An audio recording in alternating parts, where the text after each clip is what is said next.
night may be long and the dark may be deep, but the answers are there to be found. Whether it's the normal, the abnormal, or the paranormal, you're in the right place. Let's go beyond reality. Welcome to the program. Great to have you all along tonight. We've got two guests for you tonight. In the first part of the program, Mark Nelson, psychic medium, will be with us. We'll talk about his work in contacting the spirit world and how it all developed for him. It's a pretty interesting story. I'm looking forward to talking to Mark tonight.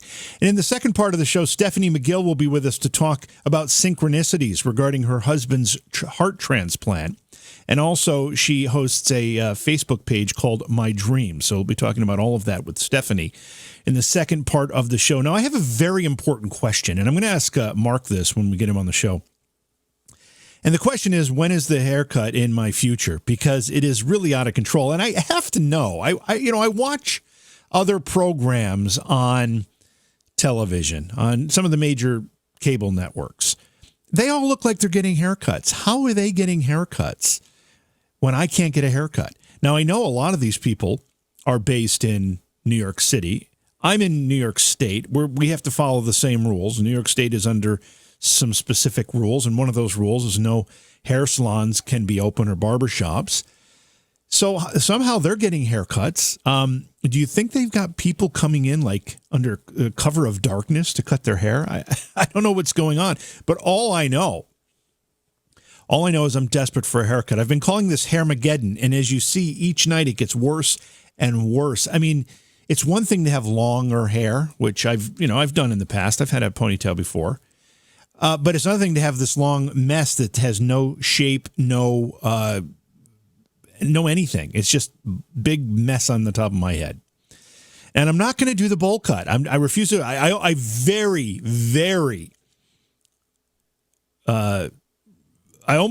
came very close to grabbing the trimmers and just putting it on number 2 or whatever. I don't even know. I don't know, the number 4, and just going. And just letting it fall where it falls. But I refrained. I think our hair places are going to be opening like June 1st, maybe June 15th. I'm not sure. I'm going to have to check into that. I don't know if I can make it until June 15th. And I'm not going to do a man bun. No man buns. Not here. Not on this program, not on this head. A lot of great programs coming up here on the show on Beyond Reality. In order for you to participate with them in their fullest, please go to our YouTube channel and subscribe. It's just JV Johnson on YouTube. It's actually JV Johnson's Beyond Paranormal, but if you search JV Johnson, you're going to find it easily enough. We've got over 500 back episodes on the YouTube channel that you can listen to, watch, whatever you want to do. Plus, there's some bonus content. In addition to that, the podcast version of the show downloaded, I think we get something like 10,000 downloads a day of the podcast version of the show. Might be more than that now. But regardless, if you haven't downloaded it, you should find it and subscribe to it, because it automatically gives you an opportunity to catch up on programs if you happen to miss one. It's available on all the major podcast distribution platforms like Apple Podcasts, Google Podcasts, Stitcher, Spotify, TuneIn, and all the others. The podcast version of the show is called Beyond Reality Paranormal. So look for it, subscribe on your smart device, make it nice and easy for everybody. What else do we have to talk about? I think that's it for now. We'll go to break. And when we come back, we'll have our first guest of the evening, Mark Nelson. He's a psychic medium. We're going to talk about his experiences. It's a pretty cool story. I'm looking forward to this. And then remember, later in the show, Stephanie McGill will be with us to talk about synchronicities regarding her husband's heart transplant. It's Beyond Reality. We'll be right back. Please support the program. Go to patreon.com/Johaw. That's JOHAW. Mark Christopher Nelson is his full name. He's a gifted psychic medium with clairvoyant, clairaudient, and clairsentient abilities. He delivers accurate and detailed messages from friends, family, and guides on the other side.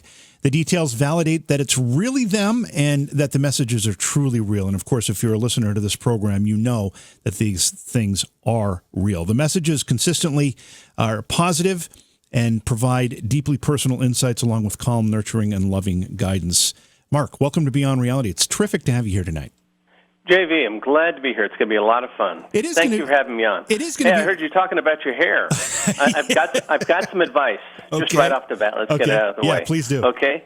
First, I'm guessing that you're sporting kind of, I call it the pandemic pompadour. So That's a pretty accurate description, yeah. you got a pandemic pompadour. Well, do what my brother Steve did. He called his old barbershop, and someone kind of surreptitiously picked up the phone and said, hello? And it's like, yeah, hey, are you doing haircuts? It's like, walk through the liquor store next to the place, go in the alley, and I'll meet you there in 15 minutes. Who'd have thought there'd be a black market for haircuts? Wow. Speakeasy barber cuts. I mean, that's it. We're reduced to this. We are. You know, and if it wasn't for the fact that I'm a huge Beatles fan and I'm starting to look like the Beatles a la 1965, if it wasn't for that, I'd be completely upset about this. But I'm gonna go with the Beatles look for as long as I have to, I think. Well, a couple more days, and I'm predicting that you'll be able to go get a real live haircut. I love that prediction. That's the best thing I've heard all day. You opened this by saying we're going to have fun tonight, and I'm certain that we will. But I also know that the beginning of your story kind of started with a tragedy. Tell us how this all started for you. Well, I'm a little kid living in New Jersey, South Jersey. My dad had to go into work. This is going back quite a ways, a couple decades. Dad goes to work, says, I love you. We see him come and go every day, and then the next morning he doesn't come back. And then we find out pretty quickly that a police car rolls into our driveway, and I find out that my dad had walked into what was a mafia bar in Brooklyn, and he was in the wrong place in the wrong time, and he was killed. He was murdered, and it was just, I'm the oldest of 6 kids. And my poor mom was, holding a little baby at the time when she hears this. And we were suddenly, cast adrift. And so we struggled. We're raised Catholic. We're used to thinking it's like, just do what the priest tells you what to do and you'll be fine. Then about a month or so later, I'm trying to act like I have a normal life. I'm out raking leaves. By now, it's in October. The leaves are falling. And I'm thinking, okay, I just want to do this. And I look up, and I see my dad standing in the driveway. It's like, I'm going, this can't be, this makes no sense. Right. I was at his funeral. They had a closed coffin. I never saw him again. And now I'm seeing him, and he looks pretty normal. And it's like, Dad, I don't know what, and he was just like smiling, being nice. And I mean, for clarity's sake, I could see him very clearly. He looked very real, like he was just there. And I turned away, and then he disappeared because I was freaking out. I'm thinking my little brain's going, I'm losing my mind. I'm cracking up. Sure. And then about a week later, or like a couple days later, I'm sitting in class, and we have windows in class, and I look out, and I could see my dad again. And I'm just thinking, I'm either like I have a vivid imagination, I'm cracking up, and I just said, Dad, please go away. And so I don't know what to do with this. And so, flash forward, I'm sorry. It's like, hey, I'm a kid. What do I know? Yeah. You're not coached on how to handle the paranormal. Right. You were old enough to know something weird was going on, but too young to have the tools to really deal with it. Completely, perfectly. And I know that a lot of people who wake up or are made aware of their ability, it often happens as a result of a tragedy. Well, that was the case for me. And then flash forward a couple of decades, I'm out minding my own business. My wife and I had moved to the Midwest and we bought a new home. We had a little girl, and I'm just thinking to myself, God, I'm taking a walk at night and thinking, I wish my dad could meet them. And then I hear this other voice in my head, dun, dun, dun. I have met them. I have seen them. And it's like, all right, I'm having a benign schizophrenic experience, or it's something else. And so I'm trying to have proof. So if you really are my dad, tell me something I don't know. And he told me, your brother Glenn is surrounded by green ivy and white walls, which sounds like, code for like a spy to talk. So you hand him the microfiche and something happens. But what occurred then is I called my mom up, and not wanting to give myself away, saying that I'm hearing voices in my head and I'm not really supposed to, because I'm just supposed to be this guy who makes a living in advertising and takes care of business. And I said I had a dream about Glenn, that he was surrounded by green ivy and white walls. And my mom said, oh, that's fine. Did you talk to him? he just got a job at a place called Green Ivy, and there are white walls in this place. It's like a little floral shop. So I started to take these walks and listen more intently for this voice to come back, because I wasn't really actively cultivating it at the time. I was just kind of, someone, grabs me and starts talking to me, and I realized that, okay, he knows things that I wouldn't know. And so I started working with it, or listening, taking walks, and I realized that for a lot of people, taking a walk is like meditation. And I kind of put that together. So I thought, all right, well, if I sit down, grab a pad of paper, maybe I'll get more information. And I did. And then I thought, all right, I'm getting stuff about family. I need to figure out if this is just me forgetting. My mom called me, I forgot about it, and then I heard it again, or someone told me and I forgot. I needed to get out of that circle. So I went to a little psychic bookstore in this little town I lived in, and I said, I think I'm psychic. Can I try reading someone? They let me. I got this image of the manager's son who had just gotten beat up. Her dad was actually taking care of him. And she was like, that's pretty good. Okay, you want to read for us? So I started to read for her. I started to read for another shop. You just kind of walked off the street and decided you were going to give this a shot. You did it, and it worked. Yeah, well, you know what it was is like I saw John Edward on TV, and I thought, okay, he seems fairly normal and not crazy. Maybe I'm not crazy too. And so, I mean, I read one of his books, but I would hardly call it an in-depth, immersion. I saw him. I saw how it works. I started scribbling notes in my own little pad. I've got a little notepad tonight. That's still my habit when I read for people. Before they call, I'll sit for 20 minutes, clear my head, 30 minutes, depending, and I switch gears. I go from being this guy that takes out the garbage, fixes plumbing problems, does whatever, and then I go to this, and it's been a really magical, amazing, spiritually uplifting experience for me. And so I did this. I started reading for people, and then I realized, I wonder if I could do this on the phone. People are saying, I can't get to the shop. And then I said, I don't want to read in the shop anymore. I'm going to read at home. I just feel like I wanted to see that. And then someone said, can you read on the phone? It's like, I have no idea. I haven't done it before. I mean, I'm literally like, imagine walking through a dark room with furniture, and you have no idea, and I'm just bumping into it. Yeah.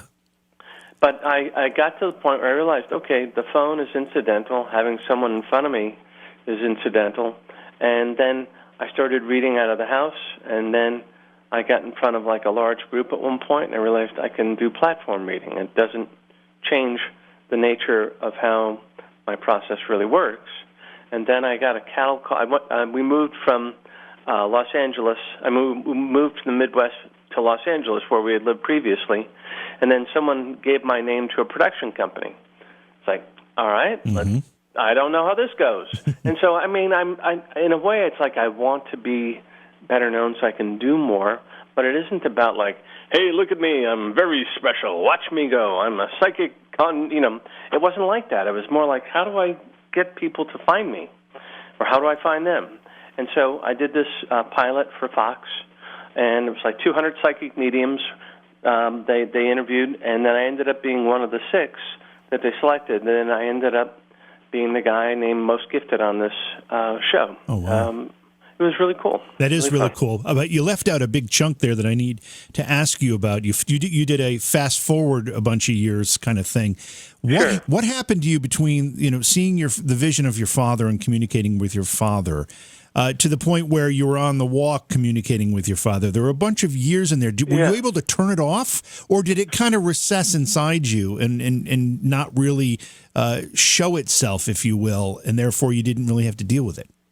Well, JB, I went from like being kind of in a place out in New Jersey, and like from 9th, we were living in Jersey, and then we moved to California when I was 15, and so I was busy being kind of a dumb teenager. Yeah. I mean, I also too, I was very afraid of what I saw, and I didn't really understand how to do something with it.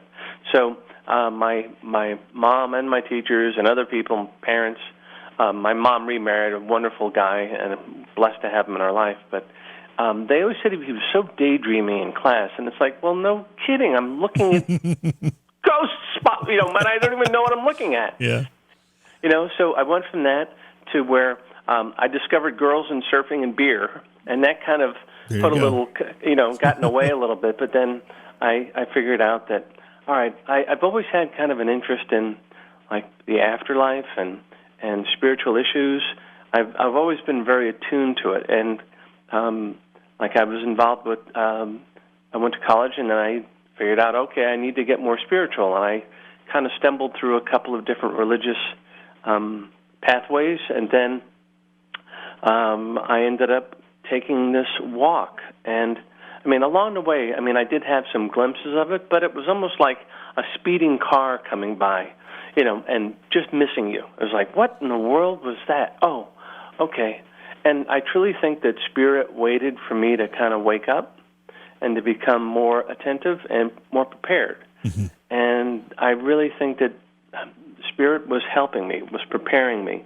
And so when I was finally ready to deal with it, to clear my mind, to focus, it started to show up in a big way.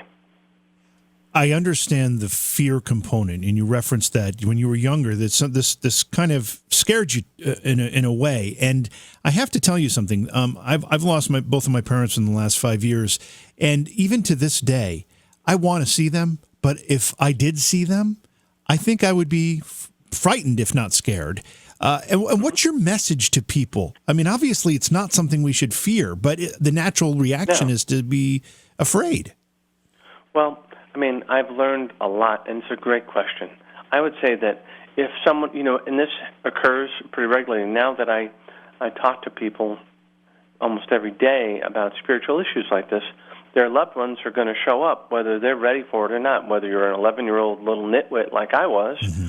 or whether you're going to be a mature person. It's still going to take you outside your realm of what you think is normal, your reality. That's what your show's about. It takes you outside of what you think is an accepted reality. So let's say, JB, your mom does something that gets your attention. It may not be a full-blown apparition. It's probably going to be more like, you hear some music, or you hear you smell a fragrance that reminds you of Mom. And when that occurs, you might get a very strong feeling that it's like, I almost feel like she's here. Well, it's very likely she could be there. Mm. And so my advice is to not be afraid. They're not coming to scare you. They're coming to tell you that they love you, that they're okay, and they may have a more specific message. But they come to be of service to you. When someone crosses over, they don't stop loving you.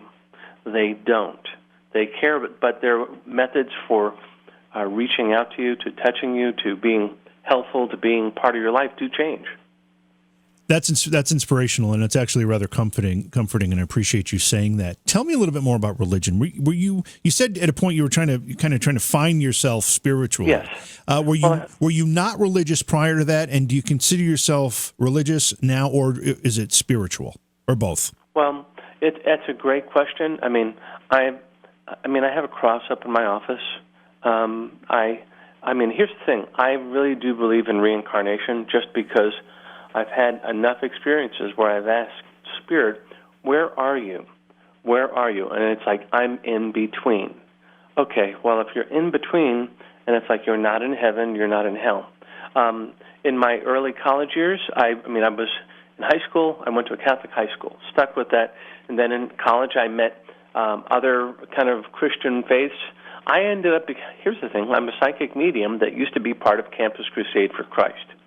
So I went out, and I was very much believing in this, and I had a very fervent sensibility. And then I started to get glimmers of something above and beyond, what was in the Bible. And I think that, the Bible's inspired me in a lot of ways, but I also know now, that I love things about Buddhism because it talks about reincarnation. I love, there are other religions that make so much sense, and my sense is that all rivers lead to the ocean.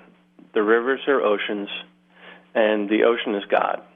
Or the rivers are religions, and the ocean is God. Yeah, that's what I was going to ask. Do you think that many of these, and I don't know that all of them, but many of these, particularly major religions around the world, are really just different interpretations of the same, or part of the same spirituality? Yes, and I would tell you, too, that I've read for Muslims, Jews, Christians, agnostics, people who aren't sure, everybody in between, and they just kind of, it's all the same. It doesn't matter. Whatever your faith was. I have people in my family that had very rigid religious views, and then they pass, and then all of a sudden I'm talking to them, they're like, hello, and it's like, hello, and it's comforting. But I would say that, if you're comfortable being a Baptist, a Christian, a Jew, a Muslim, just do it in a way that honors other people. And I just feel like that it all prepares you. One thing I have seen is that when someone has some form of religious faith, it helps them when they cross over. They seem to be a little bit better prepared for what's available, what's around them on the other side. Oh, really? So it is a bit of a preparation if you... I think so. Yeah. You get open to the idea that, okay, there is a world that I'm not entirely familiar with. I believe that there is a universal energy, a life force, God, however you care to couch, frame, that you believe that there's something bigger than me, than you, and they are there. And I find so often that when they lose a child, they lose a spouse, a friend, whoever it is, that they'll come through and say, oh, my grandfather or my friend, their good friend was waiting for them. And I find that really comforting. Because I would tell you, too, nobody dies alone. I mean, you may, like in this time of COVID, I hear all these gut-wrenching stories where people, their loved ones are passing in hospitals. But what I would share this message is that you may not be with them here in the physical, but on the spiritual side, they're being greeted and loved by people who matter to them. I need to ask you about that because that is so important, and my personal experience makes me very curious about it. Well, I was with my mother when she passed, and for days leading up to the day she passed, and she was young and she was ill, but she kept referencing people in the room that I couldn't see, and in many cases they were people she knew that had predeceased her, and I wish I could have seen them as well, and obviously I couldn't. And some people say, "Oh, it's a trick of the mind." What's going on there, Mark? What's happening? Well, I really do believe I can. I'm going to share. My father-in-law was very ill. He was at home, and I'm standing next to him at the foot of his bed. He had come home from hospice to come home to die, and I get this. He has all these photos of his family members up on the wall. And I'm not looking at the photos, I'm looking at him. Then I hear it's almost like someone kind of nudges, comes up next to me. And I hear, oh, you're Eddie. All right, who's Eddie? And then I just kind of my father-in-law. I'm saying to him, did you know someone named Eddie? He goes, yeah, my good buddy Eddie. He helped me get through a blizzard. And he was, yeah. And then he says he's on the wall, and he points to this picture on the wall, and there's another name written underneath it. And I said, this guy, and then it says, it doesn't say Eddie. He said, give me that, that's Eddie. And he scratches it out, and he writes it up there. So, I mean, to me it was interesting that if I had looked at it and just said, oh, look, there's the guy's name on the wall, I'll just use a little parlor trick, and right, I'll reference a name, but the name was wrong on the wall. And I heard this name, and it wasn't the name that, we talked about a lot. It was a guy that had passed, decades ago, but was still fresh in the mind of this elderly gentleman who was about to pass. And so they are there. And, you don't believe it? Okay, I say wait a bit. Yeah. Yeah, well, it's rather convincing when you're experiencing it with someone who is on that threshold, and they're comforted. You can see the comfort in their face by it, and clearly that's the intention. Well, I believe that that God, Spirit, however the universe. I mean, I've used all of them somewhat interchangeably. I believe that we live in a comforting, loving universe. God does not want you. Spirit does not want you to pass into a dark, scary, horrible place. Even if you lived a life of questionable choices, maybe you hurt people. I do believe that we all get to judge. We get to judge ourselves. It's almost like you get on the other side. You're still you. When I pass, I'm still going to be Mark. I'm going to still have my flaws, but I'm going to be a little bit more cleaned up version. The reason is like our bodies, JV, how we look, how we act, are the things, what we've done in life. They do affect our choices. Call it ego, call it whatever you like. But when you get on the other side, you're no longer bound or held back by your physical presence. So on one hand, you may not, it doesn't matter that you were dazzlingly handsome or whatever else, or that you were suffering with crippling arthritis. When you get on the other side, that fades away, and then there's more of the pure you, your soul, your higher self. When you communicate with the other side, Mark, what do you hear? Is it the other person's voice? Is it coming through an intermediary like a spirit guide, or are you getting telepathic messages from whoever the spirit is that you're trying to contact?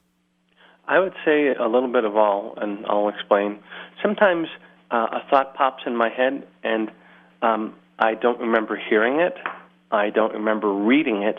I just have it. I see it. I see but then there are also times when I see movies.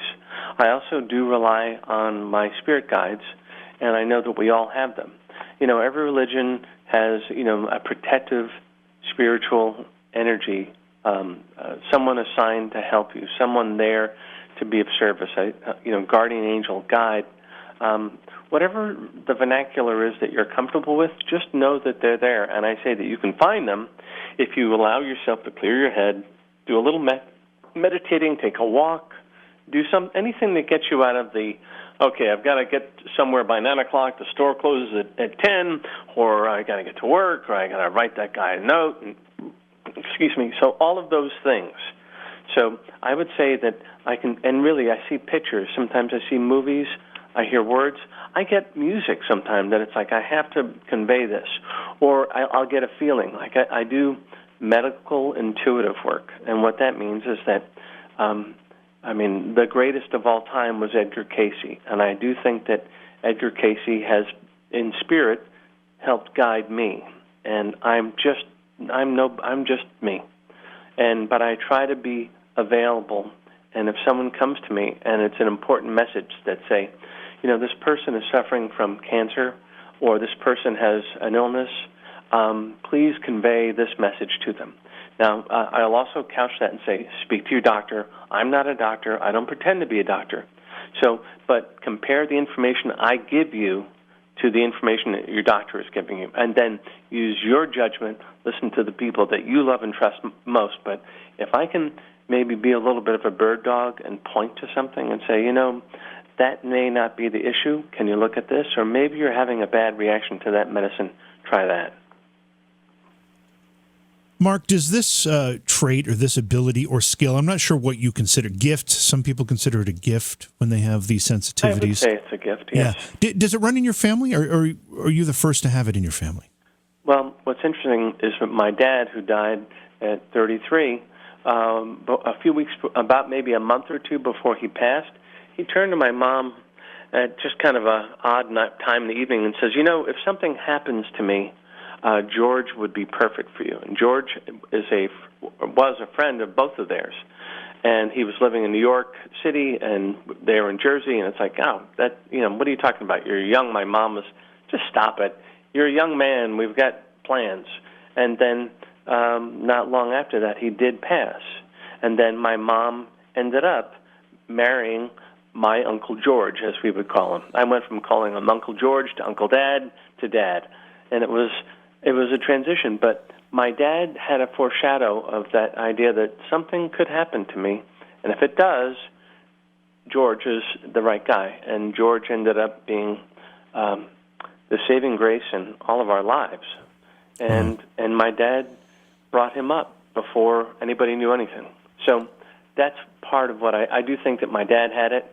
And again, he was even less likely to pay attention. He was a very physical, hardworking, blue-collar guy, generous, a good dad, and just trying to take care of us. So I don't know that he would have had time or the inclination to really listen, but I would say he had it. And then beyond that I have. There really isn't anyone else that jumps out in my family that seems to have it. My mom mentioned that an uncle who had passed like 80 years ago, 70, it was like a long time ago, also seemed to have this ability. But that's really it. When you first started to recognize that this was actually something that you could do to help people and help them, connect with people that they've lost generally, that must have given you a real sense of not only pride by being able to help folks in that way, but certainly a sense of purpose. Well, it really does, and I would say anyone that's wondering what should I do with this isn't for card tricks. It isn't for impressing friends, guessing numbers. It's a really beautiful thing, and that I find that if I don't share it, it's wasted. It's like if let's say, JV, you had a great voice and you could sing, and it would sound like angel singing. But if you sang in a room by yourself, no one heard it. It would be kind of, aside from your personal enjoyment, there wouldn't be the potential healing nature of it would be missed. So I would say that I kind of figured out I can do things with this. That, and the other thing is that people would show up that it's like it would take my breath away, some of the stories I'm hearing, and I realized I have to get out of the way, let spirit talk, and be helpful. One of the first stories, one time it made me realize just how important this was. This lovely little lady came to me in a store, and she's telling me, "Do you see anybody here for me?" And I see this guy that shows up, and he's like, "Oh, if he's not her boyfriend, he's her husband." And he says that this guy says, "I left an angel with you. I left an angel for you." And then he says, I was killed over a $20 bill. Someone killed me for $20. And so I tell this woman, and she just kind of, physically, or, she reacted very strongly. And she says, "Well, my boyfriend went out to get some milk for us while I was pregnant, and he was killed. All he had on him was $20 to buy like a gallon of milk and some bread. And our daughter, I named her Angel." And so that's when one of the first profound big moments when I realized, okay, I have to treat this like this is too important. This is something I have to protect, nurture, be a champion of, honor this thing that comes through for me, and I can't take it lightly. When I started the show, I like to goof around and play. That's kind of just my default. I like to tell, I like to be funny, and but I find that it helps disarm people and make them a little more calm, especially if we start to get into some heady, big issues. But it's about being just aware that, it just isn't me and you. There's a whole lot of other people here, and that sometimes you can't see them unless you look for them in spirit. That's a great point. You made a great analogy. I do have to correct something, though, because I know you were using a hypothetical example, saying if I had a beautiful voice and I just was singing in an empty room. My problem is I have a mediocre voice, and I force people to listen to me. So what do you call that? Because that's something... I would call that a little rude. I'd say get a little self-awareness cooking. No, I'm being awful. It's true, though. It's true. No. You know what it is? It's like, I sing terribly. I don't have a good singing voice, and everyone in my family, usually if I'm humming along to a song, they kind of give me a look that says, "You're ruining this for us. Please stop." Yeah, I've had that look, too. Yeah, it's like, why are you making noise? The noise is not good. No one cares. No one wants to hear it. Thank you very much. What is psychometry? Am I pronouncing it correctly? Psychometry? Sure. What it is the ability to read objects. Let's say if I was sitting with you and I say, "Hey, throw me your watch. Let me hold your watch for a minute." The idea is that if you believe that we're all energy, quantum mechanics tells us that we're all energy, we in fact, if you look close enough, table isn't solid. In fact, it's made of energy. The things that you wear, I appear solid, but I'm energy. And the thing is that if you look at, say, aura photography, you'll see that there's almost like a little glow off of us. Right. I think that's a glimpse of the energy that pervades us, and I think that the things that we wear. I'm looking at my watch, the pen I carry with me. We tend to imprint on it, not unlike, say, a musical performance is imprinted on digital media. And so what it does, though, when I pick up, when I hold an object that belongs to someone, it kind of gives me a little tap into their energy.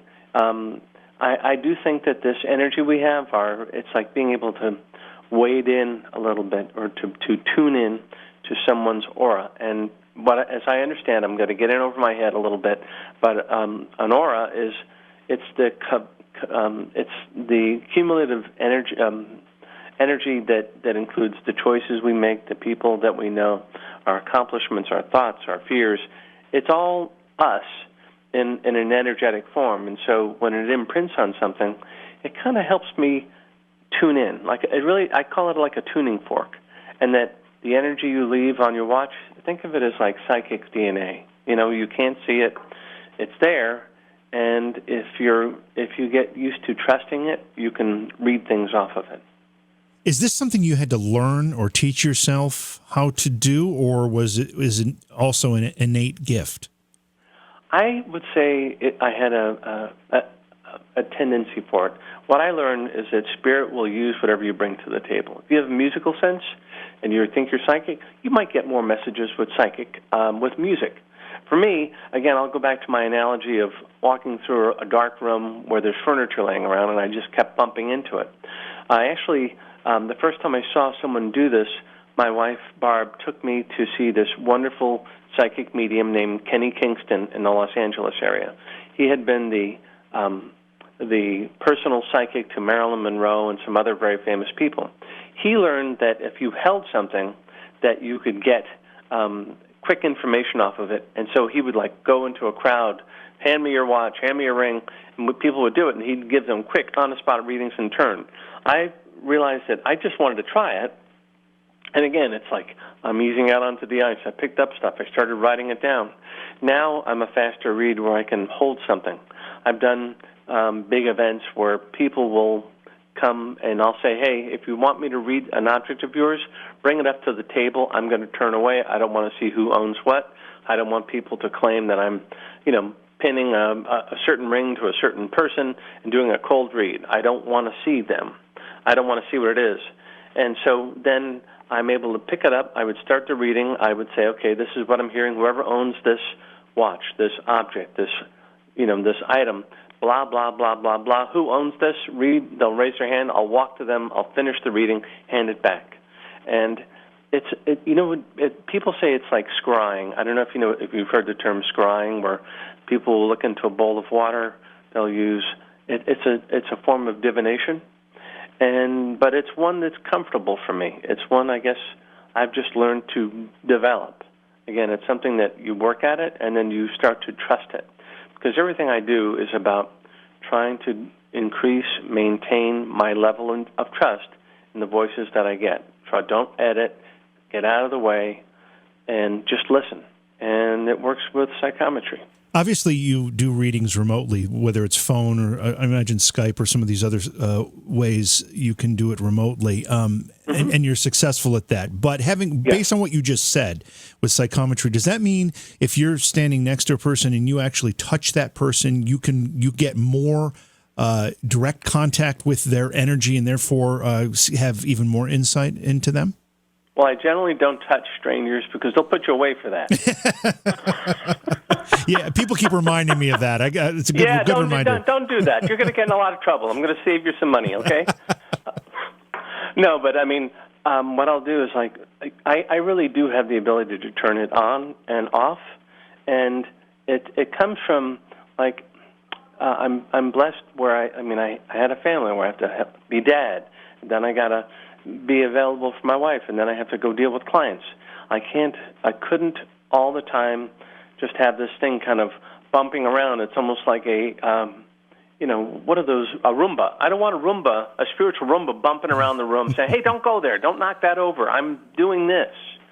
So I learned to close it and then turn it off. But when I do the vast majority of my readings, I don't have an object to hold. But what I will do is it's kind of a nice to have. If someone sits for me physically, I can say, hey, can I hold that? And I don't like holding electronics. Like, don't give me your phone. I don't want to. That's almost like it's almost like a buzz or static. I would rather hold your watch or you wear that necklace. It just becomes a focal point, and it seems really good. In fact, if there are people wondering, can I do this? My advice is, pick up an object from someone that you know you love, and then listen if you get a message. Trust it. Pay attention. And I think you might find that I'm actually better at this than I ever imagined, or I got stuff that surprised me, and it's a wonderful thing. We're talking tonight with Mark Nelson, psychic medium. His website is his name, marknelsonmedium.com. Mark, just quickly, the website, a bunch of information there, I'm sure, probably how to contact you, how to set up consultations, that kind of thing? Yes. Again, Mark Nelson Medium. I do events. Thank you, too, for having me on your show. I love what you do. I pay attention to your other episodes and other programs. Wonderful.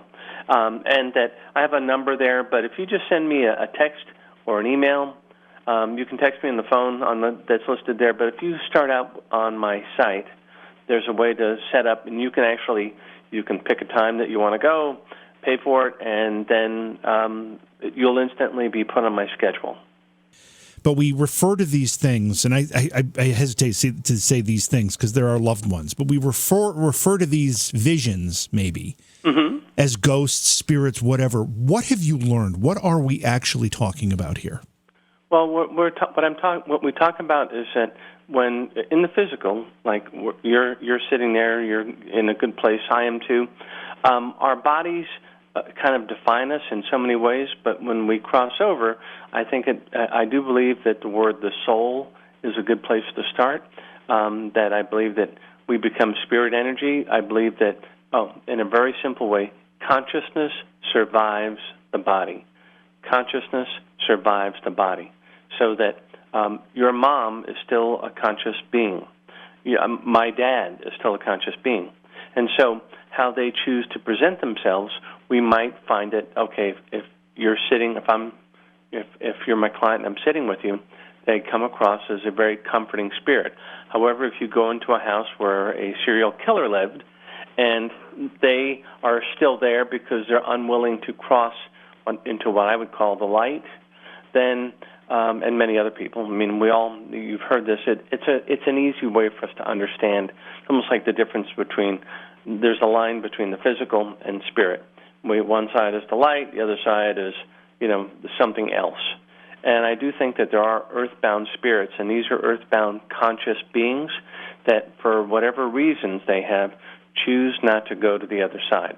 A lot of times, let's say if someone passes and they're confused, they're in an accident, they're in a battle, they can't accept what happened to them. They're unwilling to believe that they're dead. And so they put this barrier up that holds them in a place. We've all heard about haunted battlefields. We've heard about haunted homes where there's a negative entity that appears to stay. I think that going back to an earlier point I made, that if you're in a spiritually good place, you accept the fact that God, Spirit, Universe is comforting, then you're going to be more inclined to go to that light. If you're a child and you die accidentally, you may be unclear as to where to go next. Or if you were a criminal, you may be very afraid of having to face judgment. So you may be very content to stay as a conscious being in spirit in a place that is familiar, and you'd rather stay there than go somewhere else. And then there's all kinds of variations in between. So part of what you just said, I think, means that this concept of good and bad spirits exists based on the personality of the soul during its lifetime? Here's the thing. I do believe that there is evil.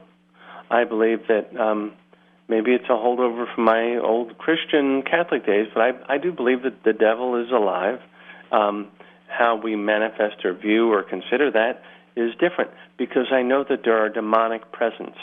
I'm very fortunate to not yet, knock on wood, have to have gone into a a home or residence, a place where there are demonic beings. I have gone into places where there are malevolent beings. There is a difference. Demonic, in my opinion, and this is just my opinion and experience, were never human. Malevolent were human. They were people that hurt others on a regular basis and took some pleasure in it. And then, so I do think that exists, and that the idea is that if you hurt people on a regular basis, you killed them, you did things that you and I might shudder to stay away from, or understand the pain that they caused. These people might, after they leave their bodies, recognize it's like, okay, I'm not prepared to own up, to judge myself, to be seen in any way, shape, or form. I'm ashamed of what I did. A lot of them, I do think, feel that way, but they won't say I'm ashamed. They just get a real kick out of being evil and doing things that hurt people. We've seen their shows. We've heard. So many people have talked about running into very negative presences that are angry that you're there. They want you to go. I've had a door slammed in my face. I've seen things move across tables. I've heard the proverbial get-outs. Those are not the good spirits. Those are not the loving, happy, friendly ones that you want to meet. When did you start investigating spirits as part of all of this, actually going on what I would consider to be paranormal investigations? Well, it started out, I did you have to get in the right place to do that. And I did this show where up until I did this TV program, my thing was like, okay, come to me, I'm going to read for you, and we'll see. But then on this TV show, they brought us into a house where I didn't know what had occurred, and they said, something happened here. What do you get? And so I just, I kid around and I say my psychic ability is like a floor wax and a dessert topping. You can use it for a lot of, it's that old Saturday Night Live gag. It can do a lot of things. And so I realized if I walk into a house and I have my head clear in the way that I would prior to a reading, I'm going to see things. So I started to see, I walk in, and I started to see this movie in my head of the mother of the home being stabbed to death in this room. And the production company had basically taken out all the photos, turned things over, covered them. But I could see that, and that turned out to be the case. And then after I did that, I was doing other work, and then someone was watching me do a psychometry or just a psychic platform. I'll do a platform reading where you get up in front of a lot of people and you just listen to spirit. They said, could you do something like that in the house? We have a family that is being, like all the kids are afraid of sleeping in their own bedrooms. The parents, the house is in turmoil. The kids only want to sleep with the parents, and they're afraid. So they seem like very honest, reasonable people. These paranormal investigators, I realized, okay, there is someone here. And actually, he's not, I got the name, there's a guy here who calls himself Wilson, Mr. Wilson. And they go, Mr. Wilson, oh, that's our old neighbor. He was kind of the neighborhood, he was a one-man personal neighborhood watch. He walked all around, he kept an eye on the kids, he was a benevolent, decent guy, no harm from anybody, and then one day he passed. But then he would come through and walk through the house, and it scared the daylights out of the kids. They couldn't see it was Mr. Wilson, but they saw things happening. They saw an energy, a field. And so I had to say, Mr. Wilson, please, you're scaring the kids, please don't do this. I know that's not your intent. Sometimes their intent is, yes, I want to scare the kids. I want to chase people out. I want to have, I want to exercise control at other people's expense. But this wasn't the case with him. And I find that if you realize that you're dealing with a conscious being, that you can speak to them. And some are more capable of communicating with you than others. Some are just malevolent. Then there's other ones that are just caught in a loop. Some are confused. You have to say, you don't live here anymore. You got to stop bothering people. This is not your house anymore. Please go towards the light. And I describe the light as being like the place where our higher consciousness goes. It's the place where our soul, our higher selves, the conscious being that we are, it's where we go when we leave this physical plane. We go towards the light, and I think it's real. I've crossed over spirits in a range of places, from a little kid that wouldn't leave this one place to soldiers stuck on a place where they died as prisoners. Mm. And it's if you recognize that these were once people, you don't need to challenge them. I mean, also you don't talk to people who are victims the same way that you speak to people who were, hardened criminals and murderers. I have a personal connection to some of the paranormal reality television shows, as you probably know, and so I know what my opinion is of them, and you've been involved in many of them. Yes. And we're now seeing kind of a second wave of these shows appearing and gaining popularity again. What's your opinion of the entertainment part of this, which was what I would consider at least the way they're presented, most of these paranormal reality television shows? Well, I think, what it is like, I understand. I mean, I've shot commercials. I've worked in advertising. I know you have budgets, you have time frames. You got to show up. You got to be there. You got to go fishing. It's like running a commercial fishing boat. They're supposed to be biting over there.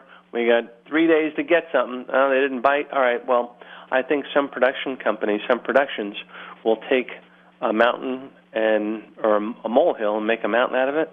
And then there's others that feel like, I prefer, when I see someone say, what, this place we've been told it has a great history, but we didn't find anything that was powerful or meaningful. And then we have other people that I don't know that I trust that what you're presenting is in fact accurate or it's an extreme exaggeration.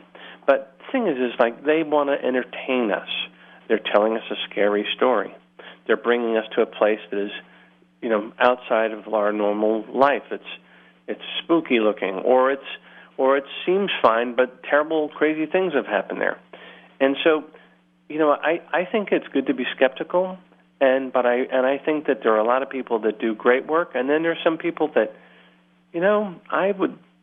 I'm not buying what you're selling. I understand you're trying to present a perspective, but I don't really go for it. So it's a tough thing. But if you go in just to say, I want to have some fun, they're going to tell me some great stories, and they may have something that I cannot refute, and that just blows my mind that happened. They got it. They got something cool. Good on them. Speaking of entertainment and speaking of TV and or movies, let's talk about some of these stories that you've got related to Hollywood, because some of it sounds pretty cool. I don't know where you want to start with that, but all those names that I saw are pretty impressive. Well, I kind of kid because I'm not personally connected to them, but it's like I ended up going. I call it my blonde apparition tour. It's almost like a story where I've been to a hotel where Marilyn Monroe's spirit seemed to have stuck around. There was a landmark hotel in Hollywood, just outside of Los Angeles, actually, where she used to stay in life, and I didn't know that. I try to actively not pay attention to where I'm going. It's, we're going there. I don't want to know anything. And sometimes because it's just so much in the popular media, but I didn't know. And so they told me that, all right, the workers can't continue to work because something keeps unplugging their power tools. They get locked out of rooms. And then I go to this place, and it's in the dead of winter. It's cold, and it's like I see this beautiful blonde lady in a white dress, very, kind of ghosty looking, but she's just very fair, and it's like, oh, that's Marilyn Monroe. And then, did Marilyn Monroe have anything to do with this room? Yes. Okay. Marilyn Monroe doesn't want you to go in there. All right. And then, so I was able to help them understand that if you want to do this, you have to be respectful. You have to talk to her as if she were a being, like a conscious being. So they eventually were able to complete this renovation, but they had to she kept locking or causing an electric lock to malfunction, so they had to use a key to get in the back. And eventually it calmed down. Then there was a friend of mine collects kind of memorabilia in Hollywood, and he brought me this little piece of black leather. It's like the size of your thumb, a piece of like pleather, leather, black. And he said, what do you get from this? And I immediately get this hit of this really pretty blonde lady putting on her, looking, you know when you see women doing their makeup in the rearview mirror, and you see them doing their eyelashes and doing a little preening, and then it's like, God, she's like, no, it's not Marilyn Monroe. Oh, this is Jane Mansfield. I see Jane Mansfield. You know, I see a blonde. I said specifically, there's a blonde, beautiful 1950s starlet, early 60s, doing her makeup in the rearview mirror, and it turns out that black leather came from the car in which Jane Mansfield died in. And so, okay, that's a pretty good hit. All right, that was interesting. And then another friend of a friend brought me to this home on Cielo Drive, and it said, "What do you get here?" And I said, "Well, this is Sharon Tate is here." And then more interesting, Jay Sebring. I heard the name Jay Sebring, and I'm saying, Jay Sebring, I said, I had big plans. And then they got me saying that on tape, and then this other voice saying it on tape. Let me flash forward real quickly. My wife Barbara and I are watching TV the other night, and this is like kind of blows my brain a little bit. We're watching a little special on Jay Sebring. We just, oh, there it is. And then we both remembered this experience I had. It's like, Jay Sebring said I had big plans, and then Barbara said, I wonder if he would really say that. And then on our Siri, you hear Siri comes up on like this device and says yes. It's like she wasn't asking a question, but it's like, how did this Siri? How did this show up on the device? Right. And so I think I've had kind of I've been to this property, Cielo Drive. Guy was very kind to let us go up there and do some exploring. But that wouldn't have to be David Oman, would it? Huh? Well, that wouldn't have happened to have been David Oman. Yes. Yeah, we've talked to him on the program before. Yeah, I've been up there, and the house, I can't say I haven't been up there in a few years, but he was very kind to bring us up. We had very powerful, there's a camera on me in one room, and I said, there's Sharon is here. And then they said, can you get Sharon to do something? And I wasn't thinking, Sharon, can you do something to the camera that's on me? And the camera turned off.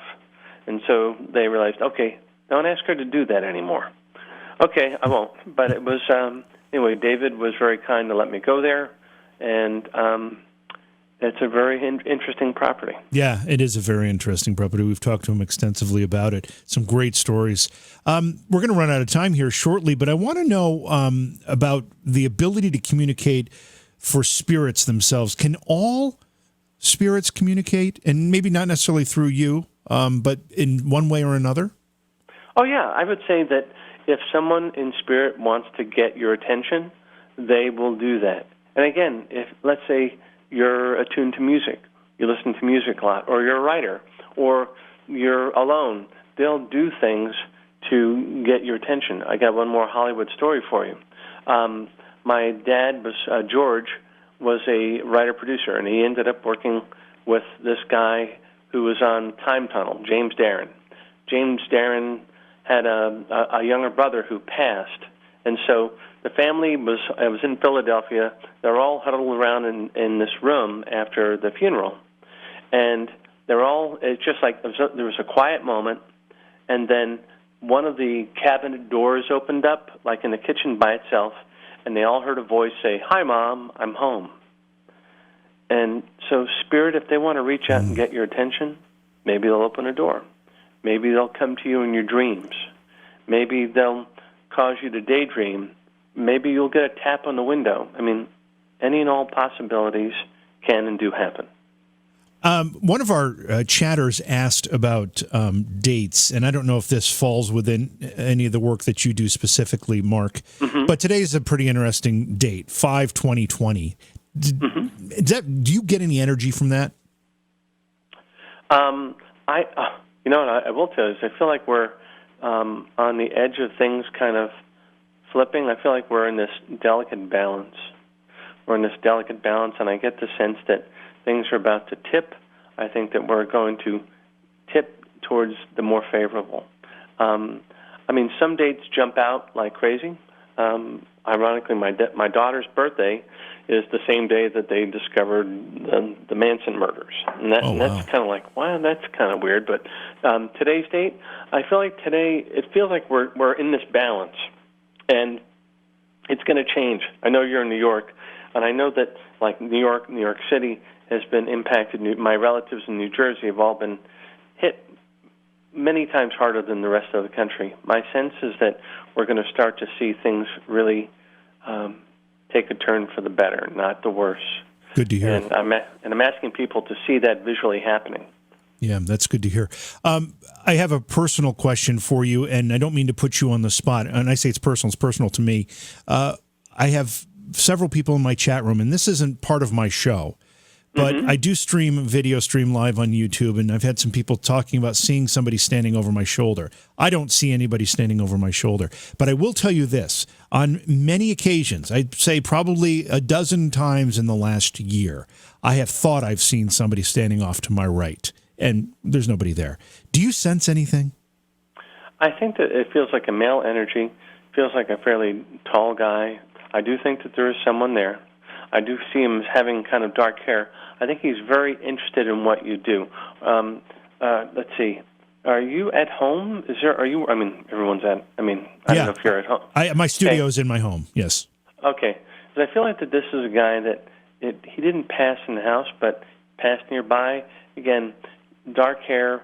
I'm going to say 40ish. Like middle-aged guy, but not thin, not small. Kind of big. I think that there is curiosity in what you're doing. Also, too, we're talking about the paranormal. He's a person in spirit, and I think that he's naturally interested.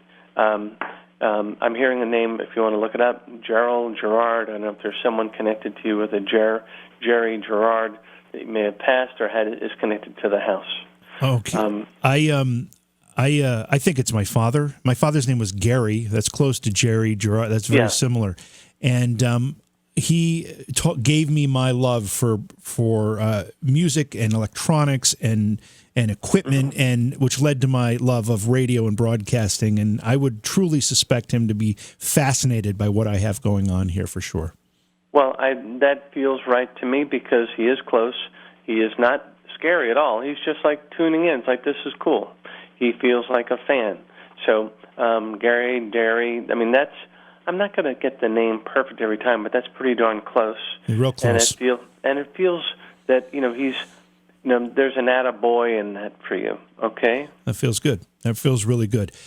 Mark, we're out of time. Your website is marknelsonmedium.com. Anything else you want to share with people before I let you go? Know that your loved ones are there when you want to talk to them, and that you don't need me to talk to them. Sometimes take a walk. Just carve a little quiet space out, and they will be available to talk to you. It's been a pleasure, and I'm really, really glad you agreed to come on the show, and I hope we'll set up a time where we'll get you to come back at some point. It would be my pleasure. I'd really appreciate it, JV. It was fun. Thank you to Mark Nelson for joining us. I'll remind you again, his website is his name with medium added to it, so it's marknelsonmedium.com. Stop by, check it out. Now we're going to change gears a little bit, but not entirely. Stephanie McGill is our guest for the second part of the program. We're going to talk about synchronicities regarding her husband's heart transplant. Also, a Facebook page called My Dreams, which is a forum for people to post about their dreams and discuss them. Stephanie has prophetic dreams, and we're going to talk about that as well. Stephanie, welcome to Beyond Reality. It's great to have you here. Thank you for having me on. I appreciate it very much. I'm an avid listener. Oh, well, thank you so much. Yeah, thank you so much. I'm glad to have you here. I've been excited to hear your story. I don't know where you want to start, but I know that your husband. A lot of this is related to an experience with your husband and his heart transplant as a result from muscular dystrophy. Tell us what your husband's been afflicted with. He has a strand of muscular dystrophy called Becker's muscular dystrophy, and it differs from your typical Duchenne's that you see on the Jerry's Kids telethon, back when we were kids. Right. This is a strand that it affects usually happens in men, and it affects them later in life. My husband wasn't diagnosed until he was 29, and it is a genetic defect. It's a gene deletion. So his muscles don't regenerate as like yours and I do. We go out for a run or work out, and we do minuscule damages to our muscles, little tears and rips, and our muscles are healthy enough to recover. His are not. So your heart's a muscle. So right. it affected him differently. He has 3 other brothers, and 2 are confirmed that have Becker's as well, and it's affecting them each differently. So his little brother can't walk. He struggles, and he's like 5 years younger than my husband, who's 55. And then his older brother, it didn't affect him until way later in life, and so it's affecting him differently too. But they all have a little bit of heart issues, but my husband's the one who really got the heart issues. It caused something called cardiomyopathy, non-ischemic cardiomyopathy, which is an enlarging of the left ventricle, and his heart function was decreased down. At the time of transplant, his heart was only functioning at 15%. Oh, wow. And that there's something called an ejection fraction, which however much blood your heart takes in through the right atrium, it will expel 50 to 75% of that blood to your extremities, and his was down to 15%.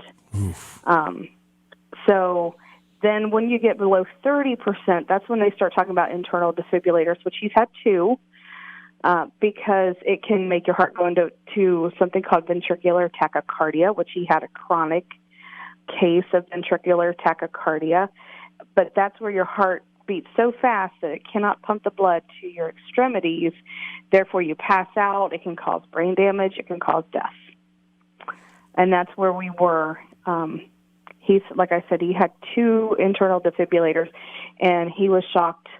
I think the most accurate count we had was 47 times.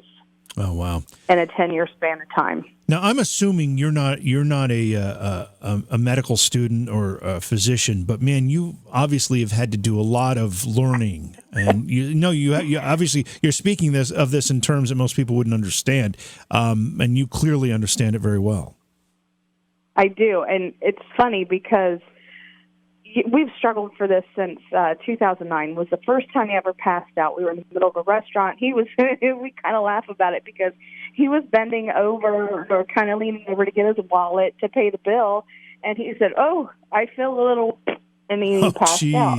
And so, and we got a free meal because we had to call 911. And they were taking him out. I said, I'm freaking out and almost passed out myself, and because I had never dealt with anything like that. We didn't know at the time what was going on. I thought he had a heart attack. And the waiter said that. I said, let me take care of this bill, and I'm kind of freaking out and crying a little. He said, no, I got it. So it was kind of a joke. Every time it was time to pay the bill, we'd say, okay, now, But well, it's nice that you really can. Yeah, but it's nice that you can find some levity in it as well. Because it's a serious situation. You were probably very scared at the time. Oh, I have been more scared in the last 10 years than I have in my entire life, and I am the mother of 2 of my biological children, and I've helped raise 3 stepchildren. My first husband had 2 that I helped raise, and then we divorced, and then my husband, Brian, now has a son that I helped raise. Wow. So, and this is the hardest thing I've ever been through, and that includes motherhood. So that says something. So let's talk. Let's talk about the synchronicities, the things that surround this circumstance and this situation that you that make you raise an eyebrow, and I know you're quite confident these synchronicities are real. Absolutely. Let's start with when I was okay, first off, let's talk about the defibrillator.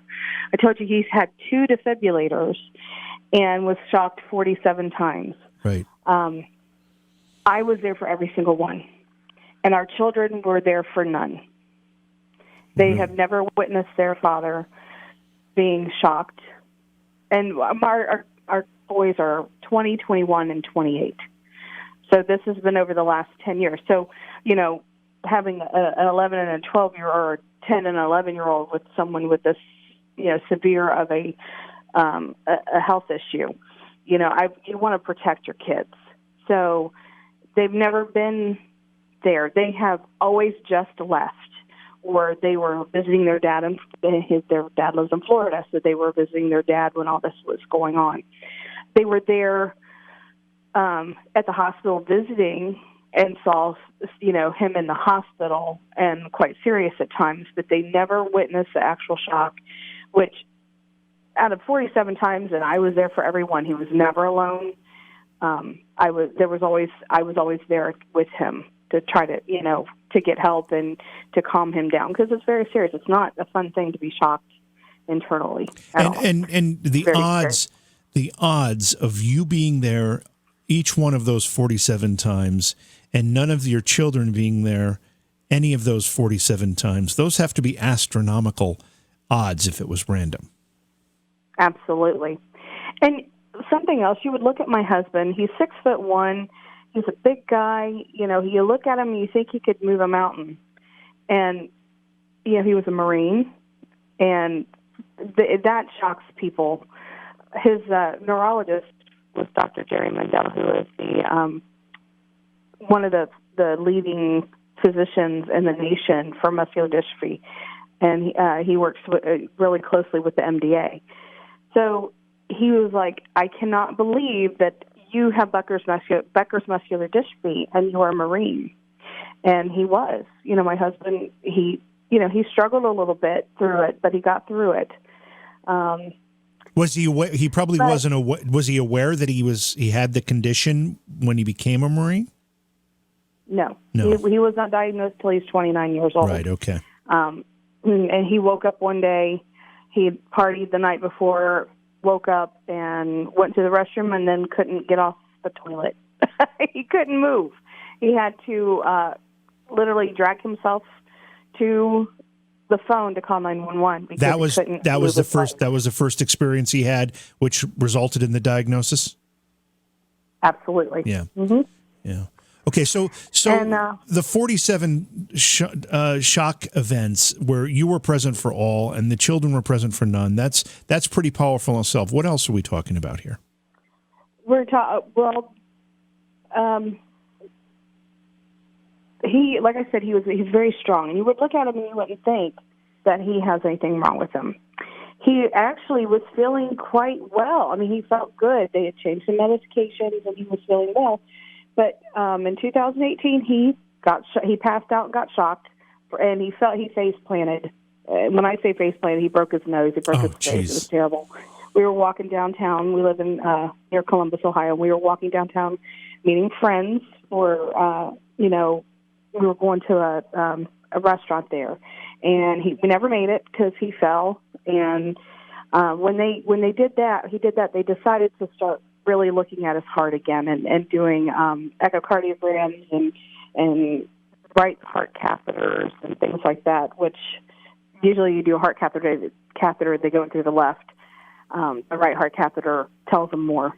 So they decided that this was in May of 2018, so they started doing all that. And about March of 2019, they said, we're on the fence here. You're really at that tipping point where you're going to probably need to get ready for heart transplant. So last year, he spent all summer going to doctors. You have to be cleared through every doctor that you can.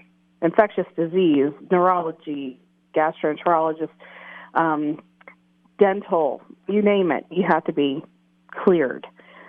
So he spent all summer last year and, getting ready. And we had sold our house and we were going to build. We decided not to build, so we were renting an apartment. We'd been there for a couple of years, and we've been wanting to buy. And he says, let's buy a house. It's July. I said, okay. He says, it's a good time to buy a house. We're going to buy a house. I said, okay. So we found our house. We worked to, get all of our ducks in a row and money saved up. And we signed on our house in September 4th. We moved in September 14th. His son was getting married, and he lives in Missouri, so we drove out October 5th was his son's wedding, and we drove out to Missouri for the wedding. On October 6th, we were leaving to come back home, and we stopped halfway between Missouri and Columbus and stayed in Terre Haute, Indiana at a hotel because, that's a long trip. We try to take it in 2 days. Yeah.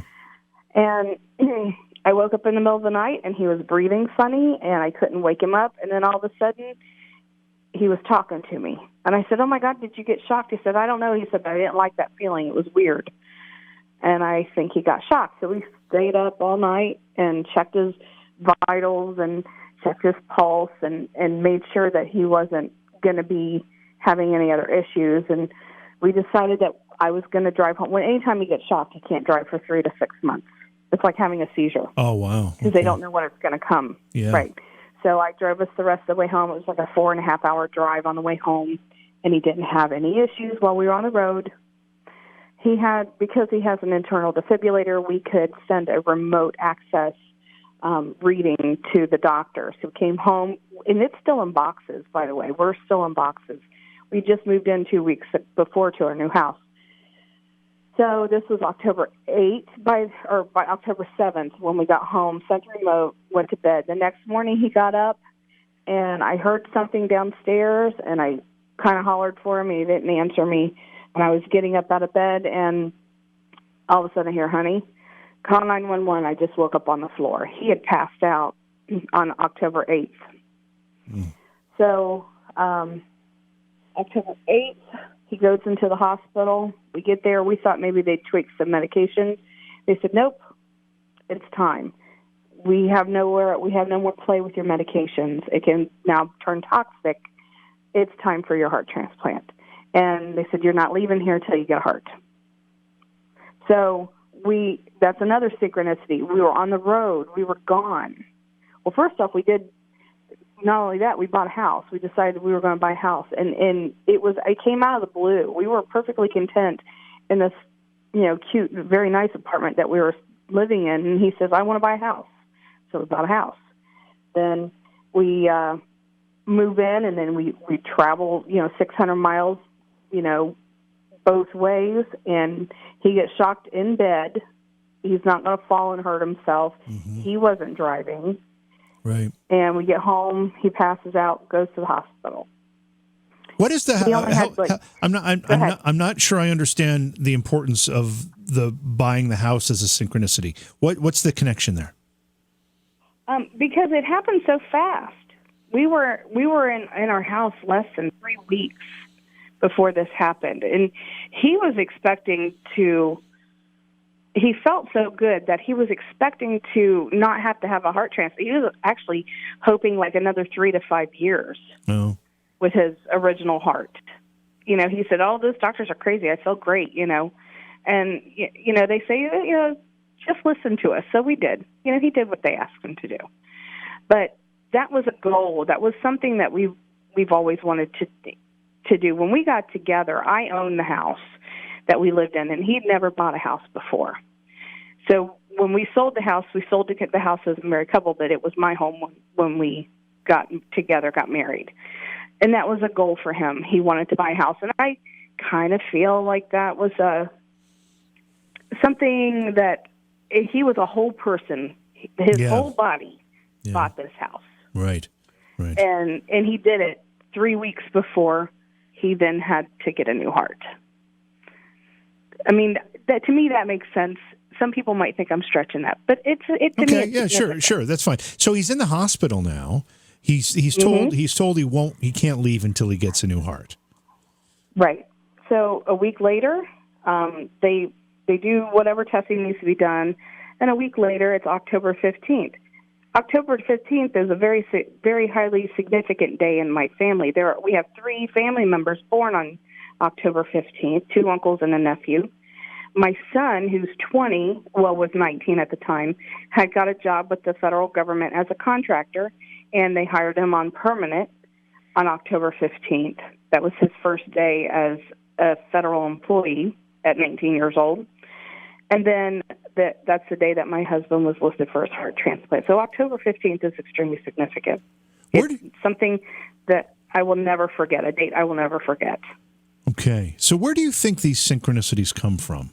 Why do you think they happen? Is it spiritually guided? Oh, absolutely. Absolutely. And we'll get a little bit into this before, but, people talk about past lives and stuff, and, you can believe in them or you don't. But I honestly believe that we have a contract. Our soul has a contract that we are set on this earth to do something. And I truly and honestly believe I am supposed to be with my husband. I'm supposed to be his advocate, and because I've been preparing for this my whole life. And we can talk about that here in a minute. But it's October 15th, he gets listed, and in 2 days, he receives a heart. Wow. He was on the list for 2 days. October 17th, they call me and say, we've got a heart, come in, we got to get him ready. So he's in surgery. Now, we've got him ready. He's in surgery. The whole family's there. My mom comes to me. Now, my husband was a priority 2. You're listed as priority. Priority 1 is the highest. My husband was a priority 2. They could have gone 1,000 miles away to get this heart. Okay, they could have been up to 1,000 miles in any direction. And that says a lot, too, because, if you're not anything below a 2, they only have a 500-mile radius. And so he's in surgery, and my mom comes to me, and she says, Stephanie, there were 2 deaths right around the corner from us. We live in a suburb called Canal Winchester, and these deaths were in Gahanna, which is 20 minutes. It's like, less than 15 miles away. And I said, oh, Mom, it links up, and it's, time-wise, whatever, but his heart could have come from 1,000 miles away. You don't know who it is. And the only clues that the doctor told us before he had his heart transplant, that it was a fit heart and a young heart. So, but it's a good heart for him. And, something else people don't realize, organ donors, your physiology, your physical, my husband's 6'1". They have to have a heart big enough right to fit a large man. Yeah, it's got to be, the body types have to be somewhat similar. Right, not just blood types right. and antibodies and all that kind of stuff, but you have to have the same physical makeup. So she tells me that, and I'm like, there was and what she was talking about, there was a man, a senior in high school, who was in a car accident. And on the same day, his football coach died. And I was so wrapped up in him. I didn't watch the news. I didn't know anything about the story. So, fast forward, my husband has a heart transplant. The new heart goes into shock. When your heart goes into shock, the rest of your organs go into shock because they're not getting the amount of blood and oxygen needed to keep you going. Right. So he had something called encephalopathy, which is your liver enzyme spike. His heart wasn't pumping efficiently enough in order to get all the water off of him. So they had to start dialysis. They also introduced something called an RVAD, a right ventricular assist device, and basically it's an electrical thing that goes in through his neck. It's a machine that helps his heart pump. It goes in through his neck and puts electrodes into his heart. And it works as like physical therapy. It helps the heart pump to get it stronger. So he spent like 2 weeks, intubated on all these machines, trying to get him awake and able to sustain this new heart to sustain. But he'd already had body, the heart. The new heart was already in him, right? That had already been Correct. done. So he was struggling with the new heart. Exactly. So, we get him kind of around. And encephalopathy is something where he did have that. That's where I talk about the liver enzymes are high. And that, if you know of anyone who's ever had that, it's they can hallucinate. Yeah, no, my mother died. things. My mother died from liver failure, and I went through all of that, so I know exactly what you're talking about. Yeah. Yes. So he's finally able to talk. It's actually Halloween night. They extubate him, and he's able to talk, and he's kind of in his right mind, but he's still a little loopy. He's still a little out there. A couple days later, it was probably about 4 or 5 days after it was Halloween, so like October or November 4th or 5th, and he looks at me and he talks about eating chicken and ice cream, which he hadn't had anything like that. But one of the first things he asked for was a Pepsi. And my husband's I call it pop. Some people call it soda. Whatever you call it. That's a raging debate on this program all of the time. I know. Oh, you do pop. know. Okay. It's soda, but okay, go ahead. So he doesn't drink soda pop. And when he does, he prefers Coke. And, they always talk about how people with transplants, they take on attributes of their donors. And I thought, that kind of made me think, I wonder if his donor was a Pepsi drinker. Because he didn't ask for Coke, he was asking for Pepsi. And I know that some people say, well, that's kind of nothing. But in my mind, I go with one of those two, and I'm diehard. I don't deviate.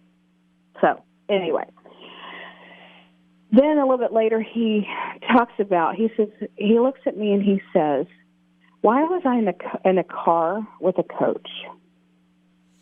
And he said that and I said, what are you talking about? I said, you weren't in a car with a coach. He said, I was in a car with a coach. And ding, ding, ding, red flags went up in my head like, oh, my gosh. And there's a different story to this, but this is what my mom would call a God wink, okay? It's something said to make you think or make you know something without knowing, okay?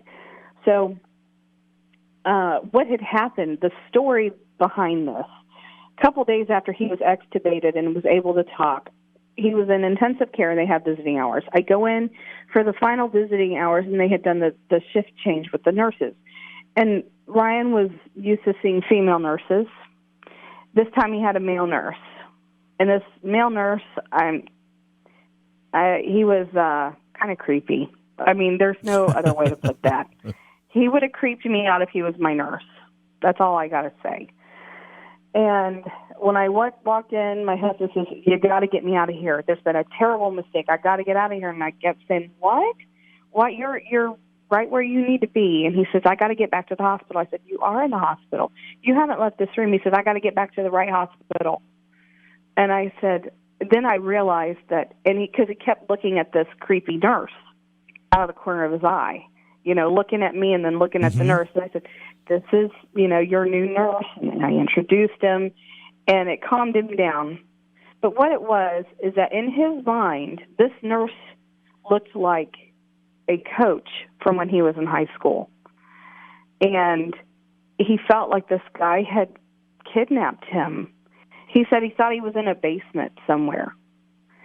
And that's where this whole, why was I in a car with a coach? But then I took it something totally different. So I go and I look, and I find the story, and I watch it, and I cry. And I look up this person, the mother, and I find that there's a GoFundMe page, and I share it, and I donate to it, and I raise all kinds of awareness. This is in November. So I find, all these little things. And, of course, there's other things that he said. Something like I told you, he ate chicken and ice cream, and he did all this stuff that he didn't do. So fast forward, my husband had to go through a lot of therapy. He's finally he's recovered enough to come home. And he comes home December 19th. In the meantime, we have something called Lifeline of Ohio, which is a link between donors and the donor families and the recipients. Mm-hmm. And my husband gets a call and says, I have a letter for you. Do you want it? So they mailed a letter to us. December 23rd, my husband gets the letter, opens it up, and sure enough, it was the young man who died in the car accident. Oh, wow. That was his donor. And that heart could have come from 1,000 miles away, but it came from right in our own backyard. Wow. And so we reach out to the family via Facebook. We find them. We talk. We haven't met them yet because, of course, then this whole COVID crap happened, and no one can go anywhere or do anything. Right. So once all this goes away, then we're finally going to meet the family. But we've spoken to them, chatted with them online. And, of course, you say, you talk to the mother of the child who lost his life. Then you become friends with them. Then she tells, and so you become friends with the whole family. Right. And one of the things that they talk about was the grandkids going to the grandmother's house and doing Pepsi shots. They had like little shot glasses, and they were doing Pepsi shots. So there goes the Pepsi thing. Wow. Like that's what they drink, those little things.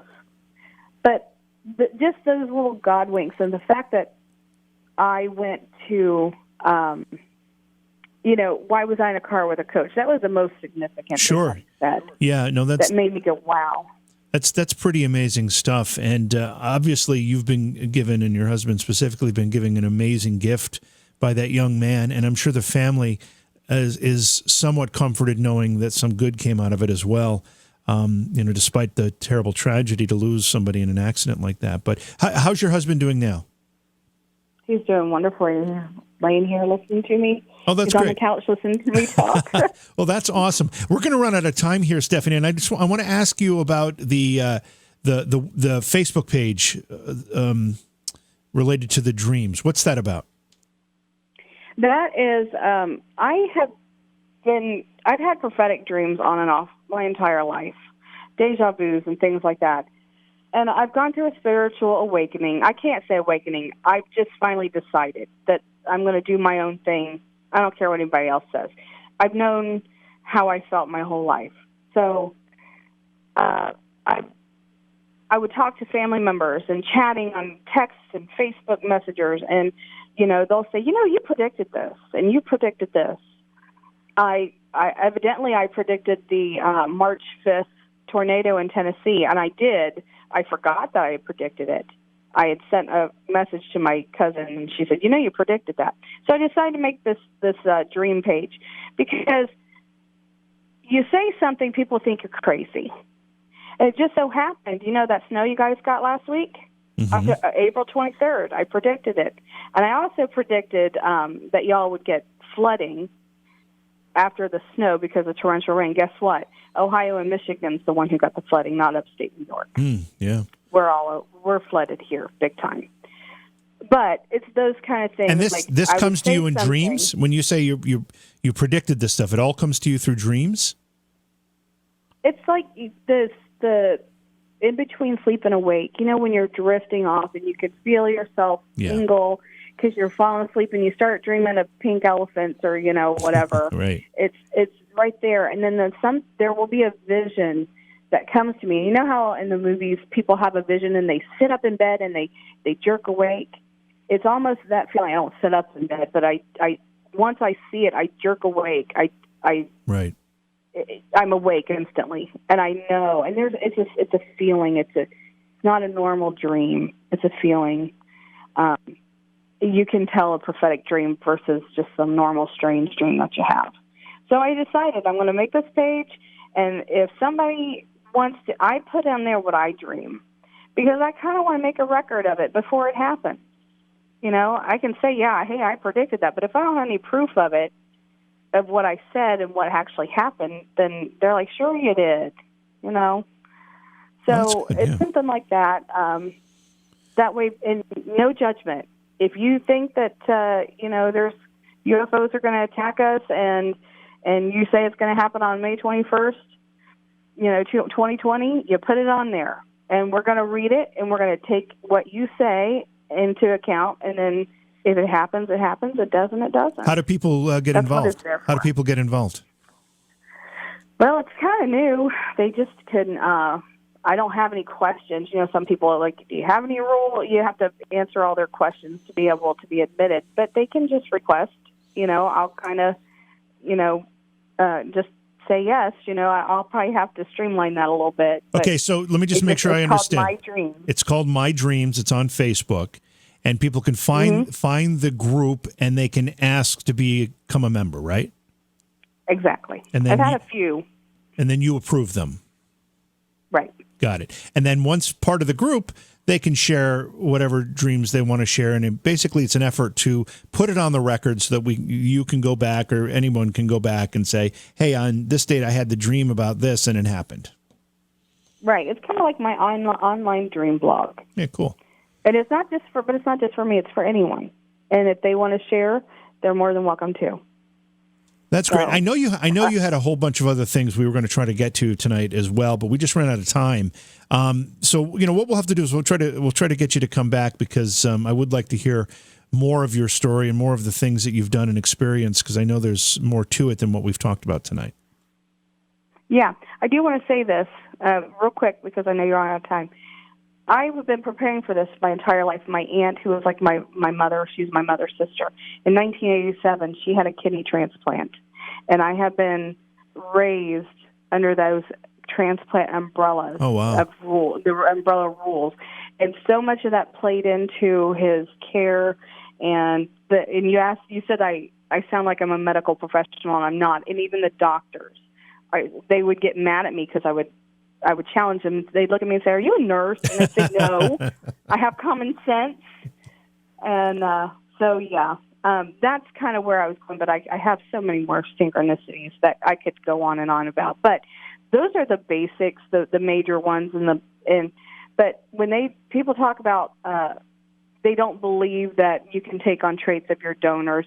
I don't believe that for a second. Yeah, there's cell memory. That's really, it really is. Yeah, that's really fascinating. Again, thank you for sharing all of that with us. Say hello to your husband for us. Tell him, we're happy that he's recovered and doing well. And like I said, Slick will reach out to you, Eddie, and see if we can schedule another time to have you come back on and share some more with us. That would be wonderful. Beyond Reality Paranormal is hosted by J.V. Johnson and produced by Orion Palmer and Slick Eddie Edwards. Like us on Facebook and subscribe to our YouTube channel. Please consider supporting the program either through your podcast platform, click on the link in the description, or on Patreon at Joha Productions. If you'd like to be a guest on Beyond Reality Paranormal, or you have a recommendation for a guest, contact our producer, Slick Eddie Edwards. Eddie is spelled with a Y, at slickeddieedwards@gmail.com.